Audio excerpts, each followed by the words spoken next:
भोपाल की बात करेंगे। मध्य प्रदेश में एक और नगर निगम बढ़ने वाला है। बीजेपी प्रदेश अध्यक्ष की विधानसभा बैतूल बनेगी।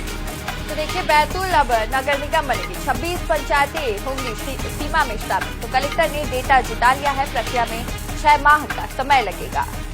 तो कलेक्टर ने डेटा जुटा लिया है और इस प्रक्रिया में 6 माह का समय लगेगा। ये देखिए, 6 महीने का समय सिर्फ। मध्य प्रदेश में एक और निगम बढ़ेगा और बीजेपी प्रदेश अध्यक्ष की जो विधानसभा है बैतूल, वो बनेगी अब। तो अनुराग जी हमारे साथ लगातार बने हुए। अनुराग जी, अब एक और नगर निगम बनने की तैयारी है मध्य प्रदेश में।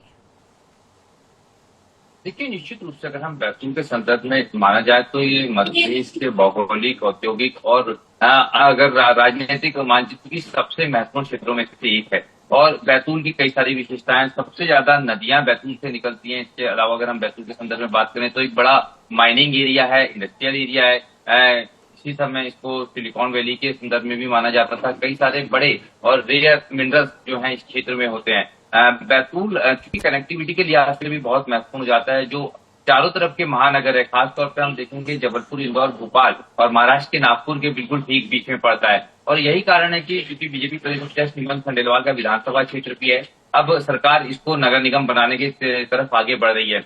तकरीबन 26 ग्राम पंचायतें हैं, इसमें शामिल की जाएगी। कुछ नगर पंचायतें भी हैं, जैसे कि बैतूल के साथ में जुड़ा हुआ बैतूल बाजार नगर पंचायत है, इसको भी इसमें शामिल करने की कवायद है। और अगर देखें तो इंदौर की तरफ जो रास्ते जाते हैं उसमें खेड़ी है, बैतूल के ही पास में पाडर जो कैंसर हॉस्पिटल है, वहां उस क्षेत्र को इस तरह से एक बड़ा और महत्वपूर्ण क्षेत्र अलग अलग विकास की दृष्टि से बैतूल नगर निगम की सीमा में शामिल करने की कवायद शुरू हो गई है। माना जा रहा है तकरीबन 6 महीने इसमें लगेंगे। पूरी कवायद होने के बाद में कैबिनेट से इसका अप्रूवल होगा और फिर बैतूल नगर निगम बनने की घोषणा हो सकती है। जी बिल्कुल। तो 26 पंचायतें भी इस सीमा में शामिल होंगे। आप बने रहिएगा अनुराग जी हमारे साथ। कुछ अन्य खबरों पर भी आगे आपसे अपडेट लेंगे।